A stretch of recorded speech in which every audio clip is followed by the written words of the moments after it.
विश्वनाथ तुम्ही विश्वनाथ तुम्ही विश्वनाथ तुम्ही विश्वनाथ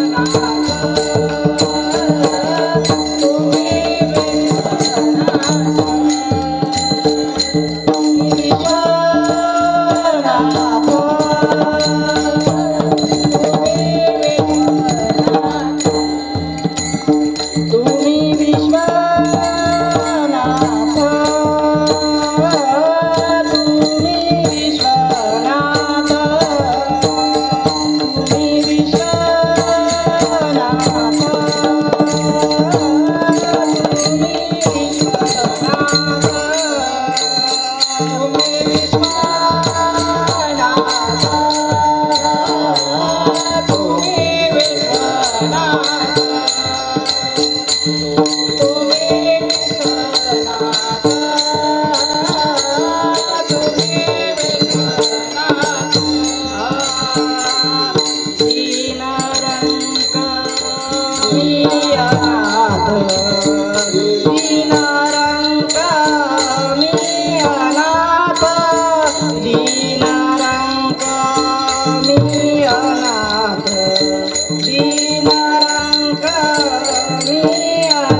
गुरुर्देव महेश्वरा गुरु साक्षात परब्रह्म तस्मै श्री गुरुवे नमः तस्मै श्री गुरुवे नमः तस्मै श्री गुरुवे नमः। ओम श्रीपाद नमो नमः श्रीपाद नमो नमः जय जय श्रीपाद नमो नमः सद्गुरु श्रीपाद नमो नमः।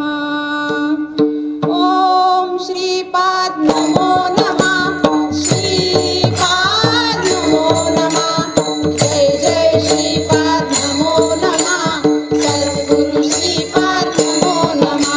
ओम श्रीपाद नमो नमः श्रीपाद नमो नमः जय जय श्रीपाद नमो नमः सद्गुरु श्रीपाद नमो नमः। ओम श्रीपाद नमो नमः श्रीपाद नमो नमः जय जय श्रीपाद नमो नमः सद्गुरु श्रीपाद नमो नमः। ओम श्रीपाद नमो नमः श्रीपाद नमो नमः जय जय श्रीपाद नमो नमः सद्गुरु श्रीपाद नमो नमः। ओम श्रीपाद नमो नमः श्रीपाद नमो नमः जय जय श्रीपाद नमो नमः सद्गुरु श्रीपाद नमो नमः। ओम श्रीपाद नमो नमः श्रीपाद नमो नमः जय जय श्रीपाद नमो नमः सद्गुरु श्रीपाद नमो नमः। ओम श्रीपाद नमो नमः श्रीपाद नमो नमः जय जय श्रीपाद नमो नमः सद्गुरु श्रीपाद नमो नमः।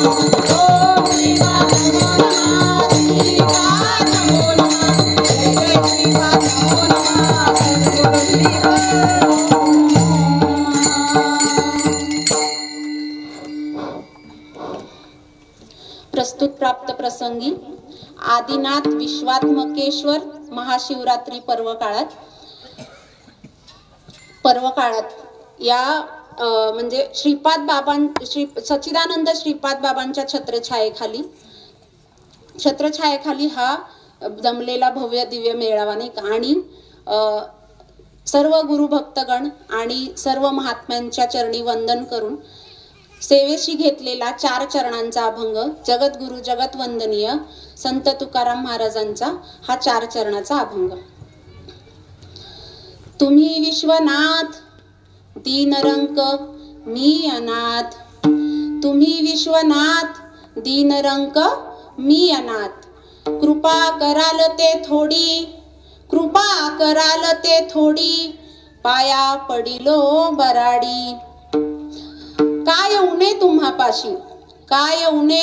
पाशी मी तो अल्पेची संतोषी कृपा कराल ते थोडी पाया पडिलो बराडी तुका म्हणे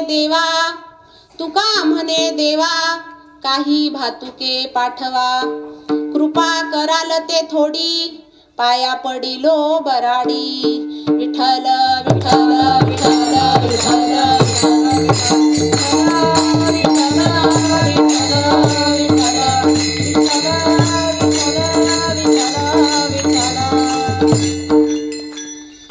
निरूपणाला सुरुवात करण्याआधी आपण शब्दार्थ जाणून घेऊया। तुम्ही विश्वनाथ म्हणजे हे भगवंता हे विश्वाच्या नाथा मी कसा आहे दीन आहे मी दीनरंक अनाथ आहे तर काय करा, माझ्यावर थोडीशी कृपा करा, नाही का. कृपा कराल ते थोडीशी कृपा करा. काय होईल कृपा करून, तर मी तुमच्या चरणी पाया पडिलो बराडी. म्हणजे काय होईल, मी तुमच्या चरणी पडून राहीन. पण चरणी पडून राहीन म्हणजे कसा राहीन, बराडी म्हणजे काय, एक आशाळू आहे. म्हणजे काय की मी चरणी पडून राहण्यासाठी मी एक आशाळू आहे. आणि आणखीन एका ह्यानी बराडी म्हणजे काय, तर पराकाष्ठेचा भुकेला. म्हणजे मी तुमच्या चरणी पडून राहण्यासाठी एक आशाळू आहे आणि त्याची मला काय लागली, भूक लागली. पराकाष्ठा म्हणजे काय, अंतिम समय, नाही का. म्हणजे असा मी आशाळू आहे की तुमच्या चरणी पडून राहण्यासाठी मला अशी भूक लागली. पुढे काय म्हणतात तुकाराम महाराज, काय ऊणे तुम्हापाशी. तसं तर तुमच्याकडे काय ऊनच नाहीये, नाही का. म्हणजे भरपूर आहे तुमच्याकडे देण्यासारखं. तर तुम्ही जे काही द्याल ती कृपा, नाही का. म्हणजे तुम्ही जे काही द्याल त्यात मी काय होणार आहे, संतोष मानून घेणार आहे. आणि पुढे तुकाराम महाराज म्हणतात की तुका म्हणे देवा काही भातुके पाठवा. म्हणजे तुम्ही जे काही द्याल तसं त्याच्यातच संतोष मानून काय करणार आहे, असंच म्हणजे मला खाऊ पाठवा. म्हणजे प्रेमरूपी मला खाऊ पाठवा आणि पोटभर असं जेवण पाठवा, नाही का. असा हा शब्दार्थ आहे. तर म्हणजे पांडुरंगांना म्हणजे हा जो दिव्य भव्य ज्या वाऱ्या आलेत, नाही का. कोणी मुंबईवरून आले, कोण पुण्यातून आले, कोण चिखलीतून आले, अशा वेगवेगळ्या वाऱ्या एकत्र येऊन हा काय झालाय, अलौकिक असा वैष्णव मेळावा झालाय. तर ज्यांच्या कृपेने हा वैष्णव मेळावा आहे अशा पांडुरंग परमात्म्याला आपण नमन करूयात. पांडुरंगा करू प्रथम नमन, पांडुरंगा करू प्रथम नमन, पांडुरंगा करू प्रथम नमन, पांडुरंगा करू प्रथम नमन, पांडुरंगा करू प्रथम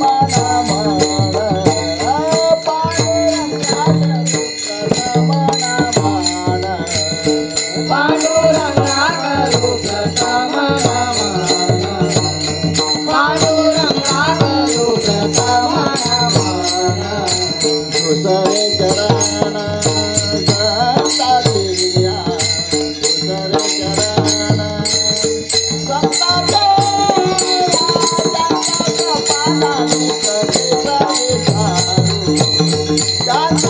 पादानी कटे सारे सारू, दुसरे चरण संतातिया, दुसरे चरण संतातिया, त्यांच्या कृपादाने कटे जाई सारू, त्यांच्या कृपादाने कटे जाई सारू.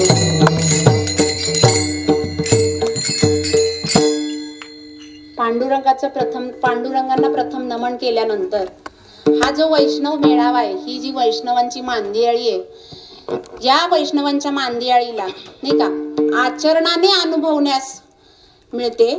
ज्यांच्या कृपेने, ज्यांच्या कृपा आशीर्वादाने आपल्याला हा सोहळा आचरणाने अनुभवण्यास मिळत आहे अशा संतांचं स्तवन करूयात. ओम नमो ज्ञानेश्वरा,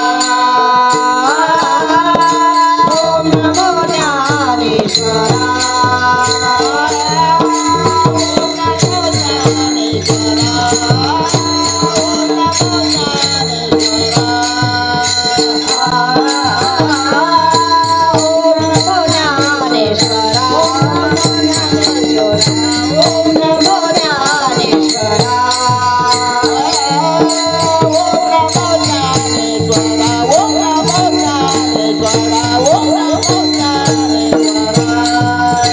करुणा करा करुणा करा करुणा करा दयाळा, तुझा अनुग्रह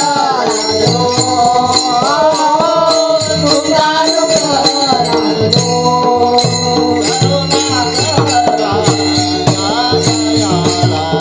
करुणा करा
स्तवन झाल्यानंतर आपण भावार्थाकडे येऊयात. भावार्थ बघा, आता तुकाराम महाराजांच्या काळात जर गेलं तर तुकाराम महाराज काय म्हणतायत, तर मी दीन आहे, मी रंक आहे, मी अनाथ आहे, असं शब्दशः जर घेतलं तर होते का? होते दीन होते का? सावकार होते नाही का? धन दौलत सगळं होतं, शेतीबाडी सगळं होतं त्यांच्याकडे, हे की नाही, मुलं सगळं होतं, तरी पण ते का बरं म्हणत असतील मी दीन आहे, मी रंक आहे, मी अनाथ आहे, हे की नाही? आणि मग हा भावार्थ जाणून घेण्यासाठी तर एक दृष्टांत घेऊयात. तर छत्रपती शिवाजी महाराजांचा उदय झाला नाही का, 350 वर्षापूर्वी छत्रपती शिवाजी महाराजांचा जन्म झाला. आणि त्या काळी काय होतं, म्हणजे आदिलशाहीचं आणि मोगलांचं काय होतं, अत्याचाराचं थैमान होतं नाही का. आणि त्यावेळी छत्रपती शिवाजी महाराजांचा उदय झाला. कशासाठी झाला, तर या संतांच्या भूमीला, या महाराष्ट्र भूमीला, या भारत भूमीला या अत्याचारातून सोडवण्यासाठी नाही का. आणि काय केलं त्यांनी, या संतांच्या भूमीला, या महाराष्ट्र भूमीला, या भारत भूमीला त्यांच्या कार्याने काय केलं, उपकृत केलं नाही का. आणि मग त्यांचं काय होतं, तर हे हिंदवी स्वराज्य व्हावं ही श्रींची इच्छा. कोणता भाव धारण केला होता त्यांनी, तर हे हिंदवी स्वराज्य व्हावं ही श्रींची इच्छा. या भावावर येऊन म्हणजे हा भाव धारण करून त्यांनी काय केलं, हे अलौकिक असं कार्य केलं नाही का. आपण आजकाल असं बिनधास्त बोलतोय, वागतोय, वावरतोय नाही का.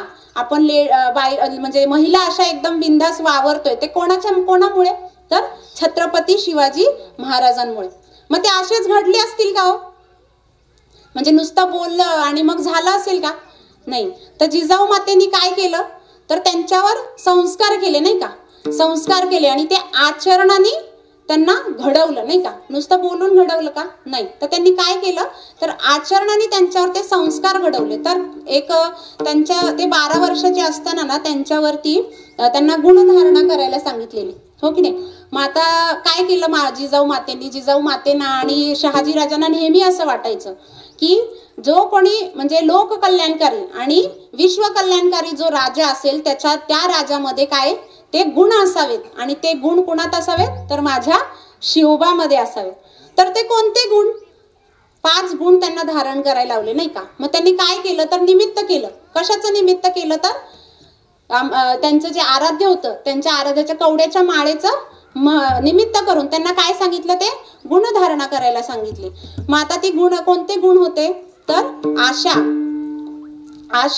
आशीर्वाद, विश्वास आणि लोकमान्यता आणि काय निष्ठा, हे की नाही. आशा, आशीर्वाद, निष्ठा, विश्वास आणि लोकमान्यता हे 5 गुण त्यांना काय करायला सांगितले, धारण करायला सांगितले. मग नुसतेच सांगितले का, हे बाबा घे 5 गुण आणि तू धारण कर, म्हटले असतील का. बोलाबोलीचा खेळ होता का, नाही. आचरणाने आणि ते काय करायचे होते, गुण धारण करायचे होते. मग नुसते गुण धारण करायला सांगितले का, नाही. तर त्यांनी काय केलं, त्याला अटी लावल्या, हे की नाही. म्हणजे त्यांना तपश्चर्या करायला लावली, साधना दिली. काय साधना दिली, तर तू काय करायचं, 5 दिवसात हे 5 गुण तू काय करायचे, धारण करायचे.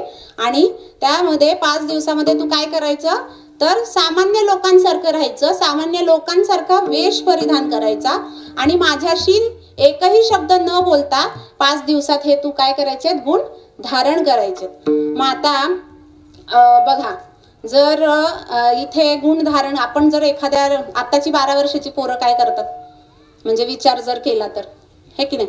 मग आता आपण ते गुण धारण त्यांना करायला सांगितले, तर ती साधना दिली आणि त्यांना सांगितलं. मग आता इथे शिवाजी महाराजांनी काय केलं, काय म्हणजे ते म्हणू शकत होते, राजे होते ते, की मला नाही जमणार, मी नाही करू शकत, म्हणू शकत होते की नाही. पण त्यांनी म्हटलं का, नाही. त्यांनी काय केलं, जिजाऊ मातेंचा भाव जाणून ते कोणत्या भावावर म्हणजे कोणत्या भावाने ते गुणधारणा करायला सांगतात, ते भाव जाणून त्यांनी ती गुणधारणा केली. आणि काय केलं, आता ती कशी केली याच्यावर आपण जायचं नाहीये, कारण ऑलरेडी याच्यावर चिंतन झालेलं आहे. तर इथे भाव म्हणजे कशामुळे धारण केली, तर ते जिजाऊ मातेंना अनन्य शरण जाऊन त्यांचा भाव जाणून, जेव्हा ते जाणून त्यांनी काय केलं, ही गुणधारणा केली. आणि अजून एक भावावर ते आरूढ होते, कोणता, तर हे हिंदवी स्वराज्य व्हावं ही श्रींची इच्छा नाही का. ती श्रींची इच्छा आहे, या भावावर आरूढ होऊन त्यांनी ते गुण धारण केले. आणि माता गुण धारण केले म्हणजे कशाचा तरी त्याग केला असेल की नाही, का नुसते गुण धारण केले असतील.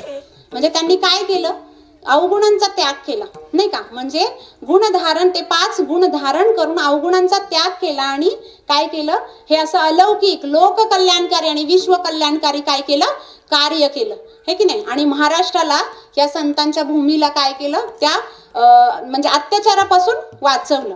मग आता आपण सिद्धांताकडे येऊया की मग आता बघा, मग असे गुण धारण करण्यासाठी संतांना अनन्य शरण जाऊन त्यांचा भाव जाणून आपल्याला काय करायचे, ते 26 दैवी गुण काय करायचे, धारण करायचे नाही का.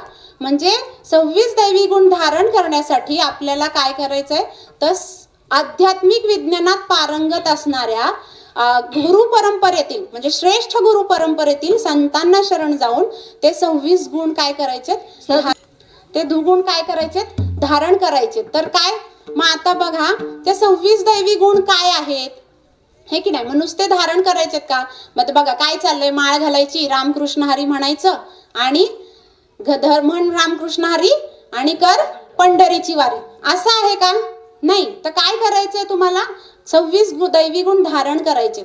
त्याच्यासाठी संतांनाच्या काय करायचं, कॉन्टॅक्ट मध्ये राहायचंय, संतांचा तो भाव जाणून त्यांच्या सानिध्यात राहून त्यांच्याशी कनेक्टेड. आणि जेव्हा तुम्ही कॉन्टॅक्ट मध्ये राहाल तेव्हा ते 26 दैवी गुण काय होतात माहितीये, संत महात्मे आपल्यामध्ये जसेच्या तसे ते प्रस्थापित करतात.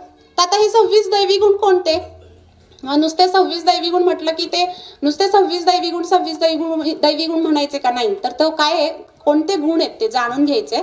तर पहिलं आहे निर्भयता. बघा, निर्भयता म्हणजे काय, म्हणजे भय, म्हणजे भीती. निर्भय व्हायचे, पण त्याच्यासाठी भीती गेली पाहिजे. मग आपल्याला जास्तीत जास्त भीती कशाची असते, मरणाची है की नाही. दुसरी कशाची भीती असते का जास्तीत जास्त, तर मरणाची भीती असते. तर बघा, ज्याला महासागरात पोहता येतं त्याला मरणाची भीती वाटेल का. आता बघा, एखादा रोगी आहे, म्हणजे जर ज्याला पथ्य कशी पाळायची हे जर माहीत असेल तर त्याला रोग होण्याची भीती वाटेल का, नाही वाटणार. तसं आपल्याला काय व्हायचंय, निर्भय व्हायचंय. तर ही भीती कधी जाईल, हे जी भीती आहे, जे भय आहे, ते अवगुणांचं काय मेन भांडार आहे नाही का. मग ते भीती घालवण्यासाठी काय करायचंय, तर संतांची कनेक्टेड म्हणजे संतांना अनन्य शरण जाऊन, म्हणजे जेव्हा तुम्ही संतांच्या अनन्य शरण जाता तेव्हा काय होते, निर्भयता हा गुण म्हणजे भीती जाते. म्हणजे तुम्हाला कसं मरायचं हे जर शिकवलं तर भीती वाटणार आहे का, म्हणजे हा निर्भयता हा गुण काय होतो, प्रस्थापित होतो. तर पुढे जायचं आपल्याला की पुढे आहे अंतःकरणाची शुद्धता. अंतःकरणाची शुद्धता म्हणजे काय, की ज्यांच्या अंतःकरणामध्ये प्रापंचिक वासना नसणे, म्हणजे प्रापंचिक वासनेचा अभाव, त्याला म्हणायचं अंतःकरणाची शुद्धता. तर ते काय कधी होईल, कधी वासना जाईल, जेव्हा पुन्हा म्हणजे संतांच्या रीतीने संतांच्या विचारांवर जेव्हा तुम्ही आरूढ राहता तेव्हा तो हा गुण काय होतो, प्रस्थापित होतो. पुढे आहे तत्वज्ञानात ध्यानमग्न.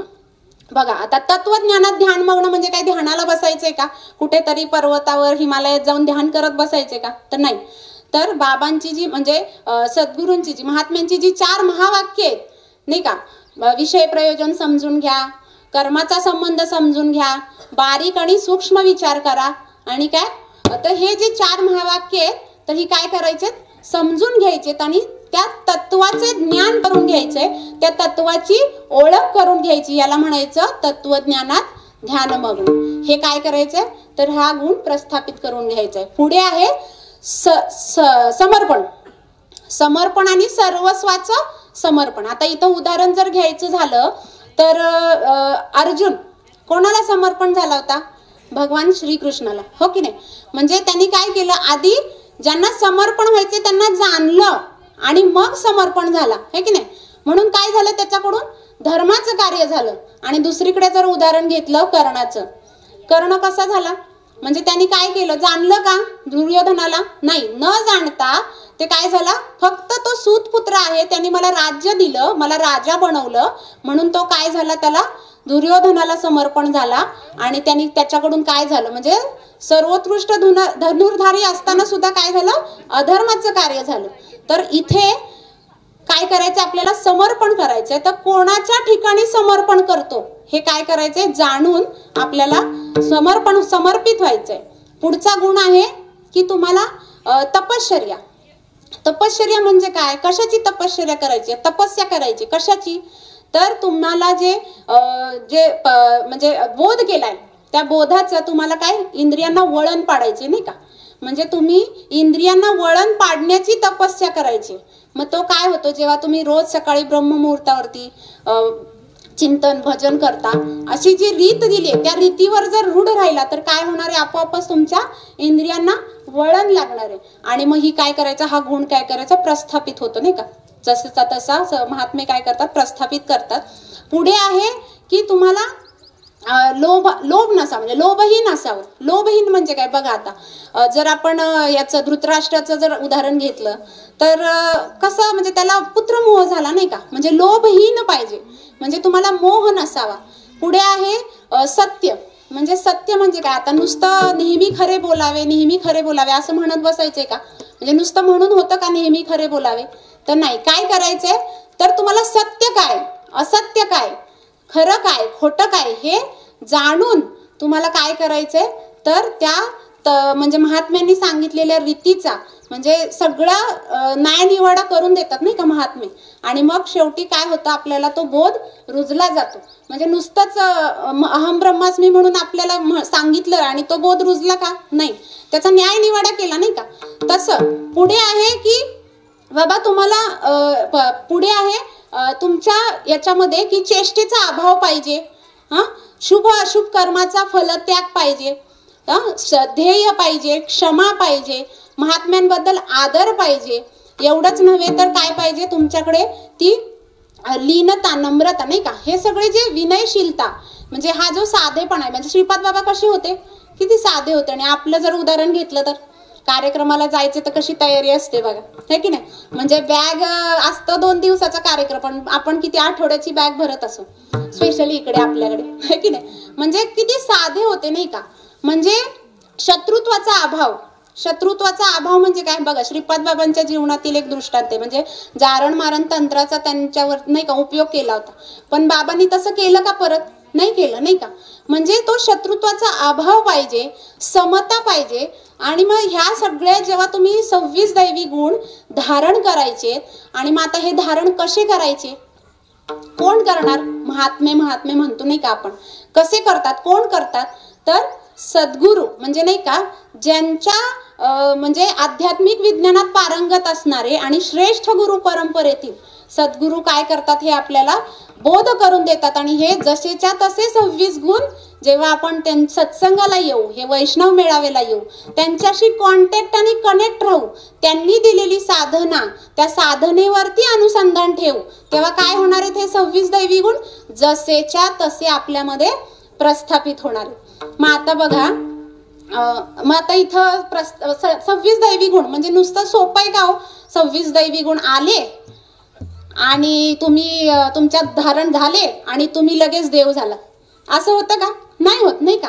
मग 26 दैवी गुण कसे असतात माहितीये का? की येताना मात्र एक एक एक एक एकच येणार, आणि जेव्हा तुमच्यात अवगुण येतात की नाही, जाताना मात्र बुलेट ट्रेन. म्हणजे एकाच वेळी 26च्या 26 तुम्हाला ते गेलेले पण काय होतात माहित होत नाही. तर हे 26 दैवी गुण कसे तुम्हाला म्हणजे कसे धारण होणार आहेत? तर संतांना अनन्य शरण गेल्यानंतर तुमच्यामध्ये महात्मे काय करतात? तर अवगुण बाद करतात नाही का? म्हणजे काम क्रोध केले घर रीते. काय आहे प्रमाण? ते तुका म्हणे तुका म्हणे देह भरिला विठ्ठले, तुका म्हणे देह भरिला विठ्ठले, तुका म्हणे देह भरिला विठ्ठले, तुका म्हणे देह भरिला विठ्ठले.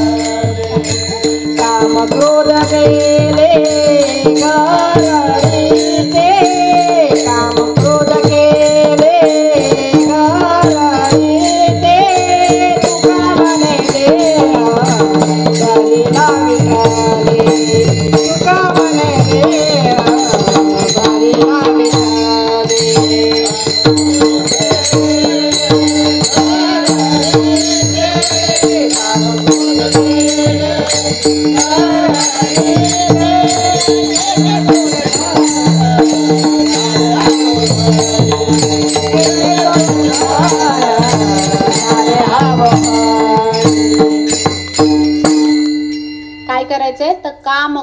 अवगुणाचं घर रिते करायचे. म्हणजे काय करायचंय, अवगुणांचं घर रित करायचंय. आणि त्या षड्रिपू म्हणजे अवगुण म्हणजे काय तर षड्रिपू म्हणते नाही का.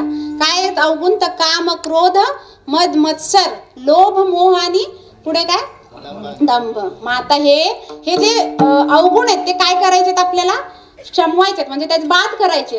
तर हे बाद कसे होतील जेव्हा तुम्ही ते अवगुण, आता उदाहरण जर घ्यायचं म्हटलं तर मत्सरचं उदाहरण घेऊया आपण. आता इथे कर्ण बघा, कर्णाला कोण होता, सूतपुत्र होता. मग त्या तरी पण तो श्रेष्ठ धनुर्धारी होता नाही का. मग श्रेष्ठ धनुर्धारी असताना सुद्धा मी सूतपुत्र जरी असलो तरी मी श्रेष्ठ आहे म्हणून त्याला कोणाचा मत्सर झाला, अर्जुनाचा मत्सर झाला, ईर्ष्या निर्माण झाली. आणि त्यांनी काय केलं म्हणजे त्याच्यामुळे चढाओढ लागली नाही का, मी कसा श्रेष्ठ. आणि त्यांनी काय केलं, त्याच्याकडून अधर्माचं कार्य झालं, लाचार झाला आणि तो अधर्माच्या बाजूनी जाऊन समर्पित होऊन अधर्माचं कार्य केलं. तसं मोह आहे. मोह काय आहे बाबा, द्रोणाचार्यांचं आपण उदाहरण घेऊया. त्यांना कशाचा मोह झाला, पुत्र मोह झाला. म्हणजे एवढे श्रेष्ठ द्रोणाचार्य म्हणजे कसे म्हणजे काय होते, गुरु होते नाही का. म्हणजे त्यांनी त्यांच्यासारखं कोण हे करू शकत नव्हतं, साधना देऊ शकत नव्हतं, कोणा घडवू शकत नव्हतं. पण तरी पण ते काय झाले, पुत्र मोहामुळे अधर्माचं कार्य केलं आणि अधर्माच्या बाजूने ते त्यांनी आचरण केलं नाही का. तर असे हे अवगुण फार खट्याळ असतात बरं. येताना म्हणजे कसे 26 दैवी गुण काय करतात, एक एक एक एक येतात आणि जाताना काय करतात, पटकन जातात. पण अवगुण एक कसं आहे माहितीये का, एक जरी अवगुण आला तरी तुम्हाला फ्री. बाकीचे ते मॉलमध्ये नसते का ऑफर असते नाही का, फ्री फ्री फ्री, तसे अवगुण काय करतात तुम्हाला फ्री असतात. म्हणजे नुसता तुम्हाला अशी झुळूक जरी लागली मोहाची तर आलेच नाही का. मग काम, क्रोध, मद, मत्सर सगळे काय होतात, फ्री येऊन जातात. आणि मग त्याच्यासाठी काय करायचं म्हणजे हे अवगुण बाद होण्यासाठी जसं आपण संतांना शरण जातो, अनन्य शरण जातो, अनन्य शरण गेल्यानंतर जे ब्रह्ममुहूर्तावरचं भजन आहे, जे ब्रह्ममुहूर्तावरती आपल्याला जी साधना दिली, जे आपल्याला एकांतातील साधना आणि लोकांतातील साधना नाही का. म्हणजे सकाळच्या ब्रह्ममुहूर्तावरचं भजन, चिंतन, परिपाठ आणि आपल्याला जे विश्वकल्याणाचं, लोककल्याणाची जी साधना दिली, वैष्णव मेळावे, सत्संग, इथे काय करायचंय, सद्गुरूंशी कनेक्टेड राहिलं तर हे अवगुण काय होतात, बाद होतात, क्षमतात. आणि मग काय होतात, 26 दैवी गुण जसेच्या तसे प्रस्थापित होतात. आता बघा, तरी पण 26 दैवी गुण जरी प्रस्थापित झाले तरी पण काय होऊ शकतं, अवगुण काय करतात, कधीतरी डोकं असं वर काढतात. आणि मग त्यांनी काय होतं तर कसा दीनपणा येतो, कसा रंगपणा येतो, अवगुणांमुळे कसा दीनपणा येतो, कसा रंगपणा येतो. तर याच्यासाठी आपण एक कथानक ऐकूया. आणि बघा, मग कथानकाकडे जाण्याआधी आता महाशिवरात्रीचा पर्व काळ आहे आणि महाशिवरात्रीच्या पर्व काळावरती आपण आदिनाथाचं, विश्वात्मकेश्वराच्या एका महादेवा म्हणजे भोलेनाथाची एक कथा आपण श्रवण करूयात. आणि त्या श्रवण करताना मी भक्त आणि तू देव हा भाव ठेवून तुम्ही श्रवण करा. तर बघा, आता एक म्हणजे त्या काळी एक विंध्य पर्वत होता, विंध्य नावाचा पर्वत होता. विंध्य, आता तुम्हाला विंध्य पर्वत असं थोडंसं अनोळखी वाटेल नाही का, म्हणून मी ओळख करून देते त्याची. आपण राष्ट्रगीत म्हणतो त्याच्यामध्ये आहे नाही का, विंध्य हिमाचल यमुना गंगा. तो विंध्य, त्या विंध्यला काय झालं तर तो भक्त होता, महादेव भक्त होता, श्रेष्ठ असा भक्त होता. तरी पण त्याला एक दिवशी काय झालं, मेरू पर्वताबरोबर थोडी त्याला ईर्ष्या झाली नाही का, की मी त्याच्यापेक्षा उंच आहे. तर त्याला ती सुप्त इच्छा निर्माण झाली की मी त्याच्यापेक्षा उंच व्हावं. आणि असेच एकदा नारद मुनी नारायण नारायण नारायण करत नाही का त्या विंध्य पर्वतावरती पोहोचले. आणि विंध्य पर्वताने काय केलं, तिथं त्यांची ती सुप्त इच्छा प्रगट केली. आणि प्रगट केल्यानंतर काय केलं त्यांनी, मग सांगितलं की बाबा मला सर्वात विशाल व्हायचंय. तर पुढे मग नारदांनी त्याला मार्गदर्शन केलं की बाबा तू महादेवाची आराधना कर आणि महादेवाची आराधना केल्यानंतर तुला काय, हा जो तुझी जी इच्छा आहे ती पूर्ण होईल. मग ह्यानी आराधना नाही का, कठोर अशी तपश्चर्या केली. कठोर तपश्चर्या करून काय केलं, महादेवांना हे केलं म्हणजे प्रसन्न केलं. आणि प्रसन्न करून काय, मग इकडे सगळ्यांना प्रश्न पडला नाही का, हा आधीच विशाल आहे तरी सुद्धा अजून त्याला विशाल व्हायचंय, पण तरी काय तो भक्त आहे नाही का.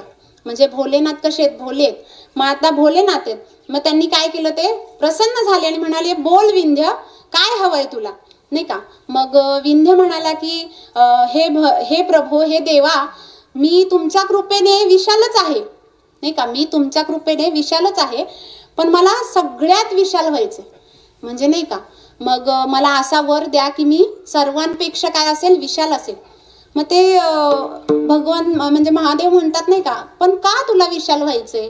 बघा, म्हणजे त्याला काय झालं, अवगुण आला, म्हणजे थोडासा मत्सर काय झाला, त्याला काय झालं, अवगुण आला, आणि त्याला तो विशाल असताना सुद्धा काय झाली, अभिलाषा निर्माण झाली की मी सर्वात उंच व्हावं. आणि तो असताना सुद्धा मग महादेव भोलेनाथांनी त्यांना विचारलं की बाबा का व्हायचंय तुला, तू आधीच विशाल, सर्वात विशाल, सर्वांमध्ये विशाल आहेस. तर त्यांनी काय म्हणावं की हेच तर ना, की मला सर्वांमध्ये नाही तर काय करायचंय, सर्वात विशाल व्हायचंय. बघा काय झालं, एक मत्सरमुळे काय झालं, त्याला लोभ झाला, नाही का, ईर्ष्या निर्माण झाली, लोभ झाला आणि वासना वाढली, म्हणजे सगळे काय झाले, आले, म्हणजे लगेच आले न बोलवताच, हे की नाही. मग आता त्याला ते भगवंतानी ओळखलं की बाबा आता याला काय झालंय, पण ते भोलेनाथ आहेत.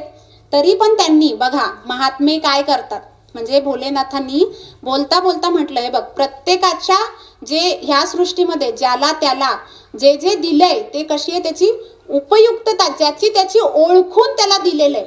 आणि तरी पण जर तुला विशाल व्हायचं असेल तर तू एक गोष्ट लक्षात ठेव की काय, तुझ्यामुळे सृष्टीला त्रास होता कामा नये.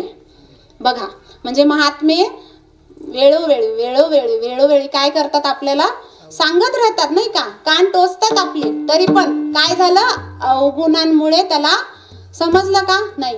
हे बघा भगवंता, तुम्ही जर मला, विंध्य म्हणाला, तुम्ही जर मला जर वरदान देणार नसाल ना, तर मी आहे ना इथंच तपश्चर्या करणार आणि वर्षानुवर्ष मी तपश्चर्या करेन आणि एक दिवस का होईना तुम्हाला यावंच लागेल. बघा म्हणजे एवढं कान टोचून सुद्धा काय झालं, अवगुणांमुळे तुम्ही मला द्याच. मग भोलेनाथ काय म्हटले, ठीक आहे बाबा, तुझी इच्छा आहे तर तथास्तु, नाही का, तू होशील. म्हणजे तथास्तु म्हणण्याआधी तर परत ते म्हणे, नाही नाही तुम्ही मला वरदान द्याच, मी देतो म्हणे. भोलेनाथांना म्हणे तुम्ही द्या, पण त्याच्यात त्यांची अशी वासना. पण त्यांनीच विचार केला की बाबा मला नुसतं विशाल, म्हणजे नुसतं तुम्ही विशाल व्हायचं वरदान दिलं तर असं नको म्हणे मला वरदान, तर माझ्या मनानुसार मला पाहिजे तेव्हा तुम्ही काय करा, मला विशाल होण्याचं वरदान द्या. म्हणजे अजून हाव सुटली, नाही का, नुसतं विशाल होऊन थांबला असता ना तो, आणि परत मग मेरू पर्वताने उंच व्हायचं ठरलं असतं तर. मग नको नको म्हणे, मला असा वरदान द्या की मी माझ्या मनात येईल तेव्हा उंच होईल आणि जेवढा पाहिजे तेवढा उंच होईल. बघा काय झालं होतं, सुरुवातीला थोडीशी ईर्ष्या झाली, नाही का, थोडासा मत्सर झाला, हा म्हणजे थोडंसं झालं, त्याच्या पाठीमागे सगळं चाललं, वाढतच गेलं. आणि काय झालं मग की मग भोलेनाथांनी कान टोचले तरी पण तो काय ऐकायला तयार नाही. मग त्यांनी काय केलं, म्हटले, भोलेनाथ म्हटले की ठीक आहे बाबा, तथास्तु, भक्त आहे ना तो, भक्त आहे ना त्यांचा.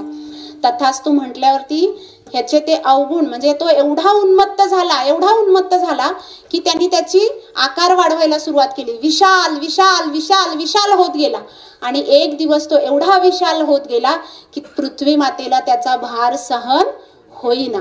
पृथ्वी मातेला त्याचा भार सहन होईना. मग पृथ्वी माता, इंद्र आदी देव काय झाले, गेले कैलासावर भोलेनाथाकडे. काय तर याचना करायला गेले की हे भगवंता, काय तुम्ही वर दिला नाही का, याच्यामुळे मला तो भार सहन होईना. आणि सूर्यदेव, चंद्रदेव तर म्हणाले मला तर अशी भीती वाटायला लागली की ते येऊन टक्कर देते की मला, म्हणजे आम्ही त्याला जाऊन हे होतोय की काय, धडकतोय की काय. मग आता हे असं सगळं ऐकल्यानंतर भोलेनाथ म्हणाले की त्याला आता नाही का दिशा दाखवण्याची वेळ आली आहे. तर त्यांनी काय केलं की नारदांना सांगितलं की त्याला काय व्हावं लागेल, दिशा दाखवण्यासाठी अजून विशाल व्हावं लागेल. बघा म्हणजे त्याला अजून विशाल व्हावं लागेल. नारदांना समजलं की भोलेनाथांना काय म्हणायचे. त्यांनी काय केलं, गेले ह्याच्याकडे, विंध्यकडे. विंध्य असा नाही का, बघा मी केवढा मोठा झालो, नाही का, असा भाव त्याचा. आणि मग नारद आपले असे म्हणाले, हो बाबा तू म्हणतोय खरा विशाल, पण तू खरंच विशाल झालायस का. बघा खरंच विशाल झालायस का, तू तर फक्त आकाशापर्यंतच पोहोचलायस. अजून ग्रह, चंद्र, म्हणजे नाही का, नक्षत्र किती विशाल आहेत अजून.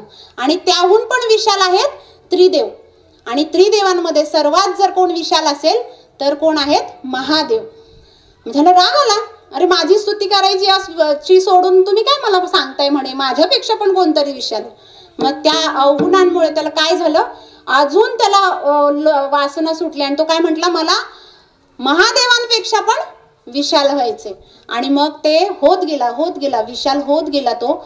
आणि मग एक अशी त्याला वरती असं काहीतरी फिरताना एक दिसलं नाही का, असं विशाल होत होत नक्षत्रांच्या वरती गेल्यानंतर, ब्रह्मांडामध्ये गेल्यानंतर त्याला कुठेतरी असं हल्ल्यासारखं दिसलं. तो म्हणे काय हलतंय म्हणून नाही का, तो तिथं गेला बघायला. आणि तिथे बघायला गेल्यानंतर त्याला काय झालं, बोध झाला त्याला. ते जे दिसलं तिथे काय दिसलं, तर त्याचा तो सूक्ष्म अहंकार जे काही अवगुण होते ते बाद झाले. आणि तो काय म्हटला, हे देवा, हे प्रभो, मी तिथे त्याला रुद्राक्ष दिसलं. आणि त्या रुद्राक्षाच्या आतमध्ये तो कुठेतरी एका कोपऱ्यात होता. काय झालं, त्याला त्याचा नगण्य असण्याचा, मी शून्य असल्याचा बोध झाला.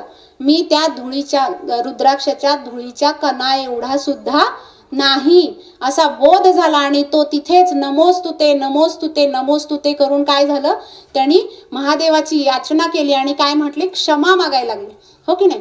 मग आता इथं भोलेनाथ म्हणजे बघा काय, शिवाय ओम नमः शिवाय,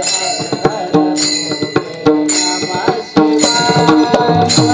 शिवाय ओम नमः शिवाय, हर हर भोले नमः शिवाय, नमः शिवाय ओम नमः शिवाय, हर हर भोले नमः शिवाय, ओम नमः शिवाय ओम नमः शिवाय, हर हर भोले नमः शिवाय, नमः शिवाय ओम नमः शिवाय, हर हर भोले नमः शिवाय, नमः शिवाय ओम नमः शिवाय, हर हर भोले नमः शिवाय, नमः शिवाय ओम नमः शिवाय, हर हर भोले नमः शिवाय, नमः शिवाय ओम नमः शिवाय, हर हर भोले नमः शिवाय, ओम नमः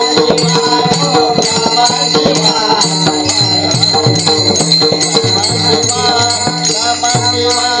नमः शिवाय, हर हर भोले नमः शिवाय. बघा. आणि तिथे काय बोध झाला त्याला, की मी नगण्य नाही का. आणि त्या रुद्राक्षामध्ये धुळीच्या कणा एवढा पण तो नाहीये. आणि त्याला त्याच्या सोबत काय बोध झाला माहितीये, तिथे आवाज येत होता, काय, ओम ओम, म्हणजे त्याला तो आवाज यायला लागला नाही का. त्याला बोध झाला की मी काय शून्य आहे, मी नगण्य आहे. आणि त्याला तो ओमचा उच्चार ऐकायला येऊ लागला. आणि तो तिथेच नतमस्तक होऊन काय म्हटला भगवंताला, हे भगवंता, मला हे नकोय, मला हे जो वर दिलाय तो नकोय. मी शून्य आहे, मी नगण्य आहे. आणि मला हा वरदान तुम्ही काय करून घ्या, काढून घ्या. माझा जो भ्रम झाला होता तो भ्रम गेलेला आहे. आणि मग ते काय म्हणतात, तर इथे भगवंतामध्ये आणि नाही का, म्हणजे विंध्य पर्वतामध्ये त्यांनी बोध केला. काय बोध केला, म्हणजे विंध्य पर्वताने क्षमा मागितली आणि त्यांना विचारलं नाही का, की हे महादेवा, हे ओम काय नाही का, हे ओम काय. तर तेव्हा भगवंतांनी विचारलं, म्हणजे माझा भ्रम काढा आणि मला ह्या ओम काय त्याची काय करा, त्याचं बोध करा, सांगा की हे ओम काय. तर त्यांनी महादेवांनी सांगितलं की तुझा जो भ्रम निघणार आहे, तुला जो बोध करायचा आहे, ते दुसरं तिसरं काय नसून काय आहे, हे ओम आहे. तुझ्या प्रश्नाचं जे उत्तर आहे ते कुणी भ्रम काढला, तर ह्या ओमनी भ्रम काढला. आणि मग हा बोध करताना मग त्यांनी त्याला प्रश्न पडले नाही का, की हे ओम नक्की काय आहे. म्हणजे तुम्ही म्हणताय की रुद्राक्ष दिसलं त्यांना, तिथे त्या धुळीच्या कणा एवढाच आहे, तो नगण्य आहे. पण हे ओम ओम जो त्याला उच्चार ऐकू आला ते काय आहे नक्की. मग तेव्हा भगवंत सांगतात, हे ओम दुसरं तिसरं काय नसून काय आहे, तर ओम पासूनच सृष्टी तयार झाली. आणि हे ओम काय आहे, तर हे शब्द नाहीये, हे काय आहे, शब्दातीत आहे. आणि सृष्टीची ज्या सृष्टीची निर्मिती झाली आहे त्या कशापासून झाली आहे, ओम पासून झाली. ह्या ओमचा उच्चार म्हणजे आपण म्हणतो नाही का, विंध्य म्हणाला की ओम ब्रह्मणे नमः, ओम नमः शिवाय म्हणतो आपण, ओम विश्वणे नमः म्हणतो. तर मग हे ओम म्हणजे शब्द झाला ना, तर ते शब्द नाही, तर हा काय शब्दातीत आहे. आणि ह्या ओमचा उच्चार जो करतो, ज्या ओमचा उच्चार जर तुम्ही काय पाहिजे, ओमचा उच्चार करताना एकाग्रता पाहिजे.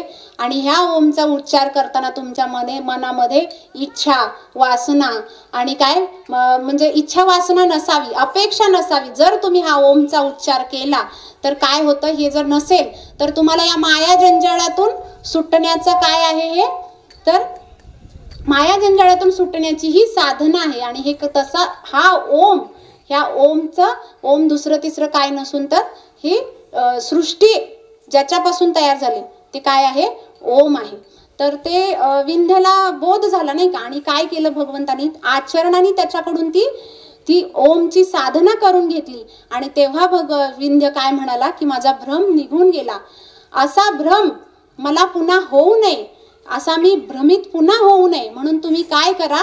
आणि माझ्यासारखे भरपूर असणार आहेत नाही का भ्रमित पुढे, तर होऊ नये म्हणून माझा भ्रम कायमचा निघून जाण्यासाठी तुम्ही काय करा, ह्या माझ्या पर्वतावरती कायमस्वरूपी तुम्ही काय करा, वास करा, तुमचं ज्योतिर्लिंग प्रस्थापित करा. आणि मग भगवान भोलेनाथ काय करतात, महादेव प्रसन्न होऊन त्यांनी ते काय करतात, तर ज्योतिर्लिंगाची स्थापना करतात, प्रस्थापित करतात. आणि तेच ज्योतिर्लिंग ओंकारेश्वर म्हणून आता प्रचलित आहे, प्रसिद्ध आहे. तर ही ओंकारेश्वराची कथा बघा. मग आता नुसतं हे जेव्हा प्रस्थापित केलं, ओंकारेश्वरची ज्योतिर्लिंग प्रस्थापित केल्यानंतर इथे प्रश्न पडला नाही का, या ओमच्या तेजाचं, हे जी ओमची ऊर्जा आहे ती ऊर्जा सर्वसामान्यांना सहन होणार नाही. म्हणून काय केलं, नारदांनी विचारलं की ही सर्वसामान्यांना सहन नाही होऊ शकत, तर काय करा तुम्ही, तर ही शांत केलं पाहिजे नाही का. म्हणून त्यांनी पुन्हा दुसरं ज्योतिर्लिंग स्थापन केलं.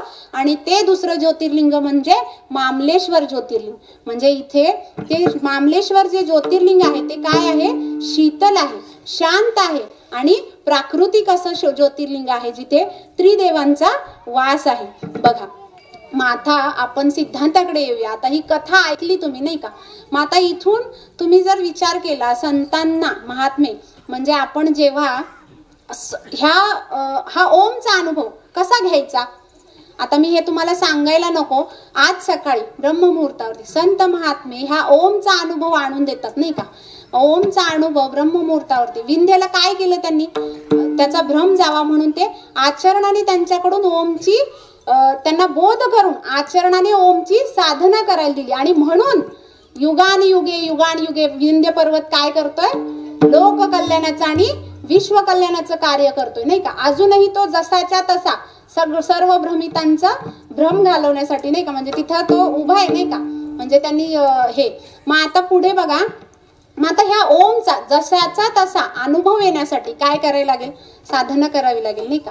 मग आता ही साधना म्हणजे संतांना शरण गेल्यानंतर सद्गुरू आपल्याला ब्रह्ममुहूर्तावरती काय करतात, भजन करायला लावतात. मग त्याच ओम पासून चालू झालेलं बघा, ओम श्रीपाद नमो नमः, श्रीपाद नमो नमः, जय जय श्रीपाद नमो नमः, सद्गुरु श्रीपाद नमो नमः. म्हणजे ओम आणि त्रिदेव काय आहेत, एकच आहेत नाही का. म्हणजे भगवंतानी बोध काय केला की ओम आणि सृष्टी आणि त्रिदेव वेगळे आहेत का, नाही. त्याच ओम पासून जे भजन आपल्या सद्गुरू महात्म्यांचं जी ओम पासून सुरुवात झालेलं भजन आहे ते ब्रह्ममुहूर्तावरती आपल्याला रोज अनुभव करून देतात की नाही. बघा, मग आता ते ओम आणि त्रिदेव आणि आपल्या महात्मे कशापासून सुरुवात झाले, ओम पासून. मग आता आपण जर सद्गुरु स्तवन करतो, सगळे सद्गुरु स्तवन करतात नाही का. ओम नमो जनार्दना नाही भव अभव भावना, कशापासून सुरुवात आहे, ओम पासून. ओम नमो आद्या वेद प्रतिपाद्या नाही का, संवेद्या, पुढे कशापासून सुरुवात आहे, ओम पासून. मग आता बघा, ओम नमो ज्ञानेश्वरा करुणा करा दयाळा, तुमचा अनुग्रह लादलो पवन झालो चराचरी, कशापासून सुरुवात आहे, ओम. म्हणजे इथं काय सांगायचंय की ज्या ओम पासून म्हणजे ओम आणि त्रिदेव आणि महात्मे सद्गुरू काय आहेत, एकच आहेत नाही का.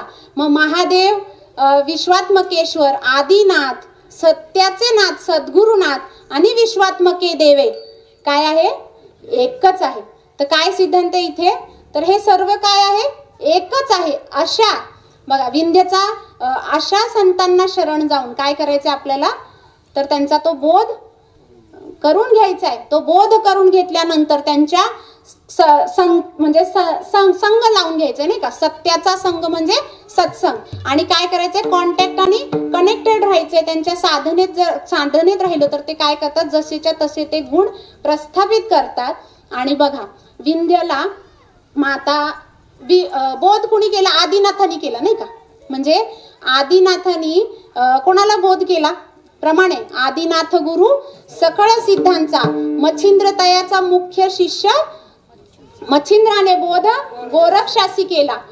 गोरक्ष ओळला गहिनी प्रते. पुढे काय? निवृत्ती दातार ज्ञानदेवासार जोजविले. म्हणजे बोध कुठून आला? आदिनाथाकडून. कुणाला आला? म्हणजे बघा आता इथे जसाच्या तसा बोध कुठून कुठून कसा आला बघा. आणि आता आनंद संप्रदाय नाही का? आदि अनंत आनंद संप्रदाय आपण आता आपल्याकडे येऊया नाही का? बोध केला आणि बोध केल्यानंतर आता आपल्या संप्रदायामध्ये बघा कसा आहे तोच बोध कसा आपल्यापर्यंत महात्म्यांनी पोहोचवलाय ते बघूया आपण. बघा हंस पुढे हंस ब्रह्म अत्री दत्त नारायण महाराज लक्ष्मण महाराज बलभीम महाराज सखयानंद महाराज शांतामाई बंडोबा बाबा केरोबा बाबा आणि 12वे मूळ महापुरुष श्रीपाद बाबा. कसा आहे तो बोध? जसाच्या तसा आपल्याला. म्हणजे आपण किती भाग्याचे आहोत नाही का? फार म्हणजे आपण भाग्याचे की गुरु लाभले योग्य परंपरेचे नाही का? ओके. मग आता बघा की इथं जसाच्या तसा बोध काय झाला? आपल्याकडे प्रस्थापित झाला. मग आपण भाग्याचे. मग आपण इथं काय करायला पाहिजे? पुन्हा म्हणजे नाही का आपण कुठे आहोत? आपण किती भाग्याचे आहोत? तर जसं विंध्यला भ्रम झाला नाही का? म्हणजे 26 दैवी गुण धारण करून सुद्धा काय झालं? त्याला आता आपण काय अवगुणांमुळे काय झाली? पुन्हा अभिलाषा झाली नाही का? मग तसं आपल्याला सुद्धा नाही का जरी 26 दैवी गुण धारण केले तरी सुद्धा आपल्याला ती येऊ शकतात. म्हणजे नाही का आपल्याला तसे अवगुण आपले न क्षमल्यामुळे काय होतं? आपल्याला पुन्हा ते अवगुण आपल्यामध्ये येऊ शकतात. तर काय करायचे? तर त्या अवगुणांमुळे आपण पैशाने दीन होऊ का? नाही होऊ शकत नाही का? आपण पैशाने दीन नाही होऊ शकत म्हणजे शब्दशः जर अर्थ घेतला. पण जर बोधाचा विसर पडला, जर त्या बोधाचा विसर पडला तर काय होणार आहे? दीनपणा आल्याशिवाय राहणार नाही, रंकपणा आल्याशिवाय राहणार नाही आणि अनाथ झाल्याशिवाय राहणार नाही. बघा मग आता अनाथ म्हटलं तर शब्दशः अर्थ घ्यायचा आहे का? तर इथं काय आहे? अनाथ कुणाला म्हटलंय? तर ज्याला भगवंत नाही तो अनाथ, ज्याला भगवंत प्राप्ती नाही तो अनाथ. मग आता इथे ज्याला भगवंत प्राप्ती नाही मग काय करतात की बाबा भगवंत प्राप्ती नाही तो त्याच्यामध्ये मग जर भगवंत प्राप्ती असेल, जर भगवंत तुमचा असेल तर काय होतं? तुम्हीच भगवंत होता नाही का? नवे नवे तुम्हीच भगवंत होता. आणि जर अवगुण आले तर काय होतं? राक्षसी गुण नाही का? मग त्याला कोण वाली असतो का? मग काय खांबातून पण येऊन मारतो नाही का? हिरण्यकश्यप. म्हणजे त्या अवगुणांमुळे काय झालं? म्हणजे तिथे कोण वाली नाहीये. मग तुम्ही अनाथ झाल्याशिवाय राहत नाही, तुम्ही दीन झाल्याशिवाय राहत नाही. तर कशामुळे? तर अवगुणांमुळे.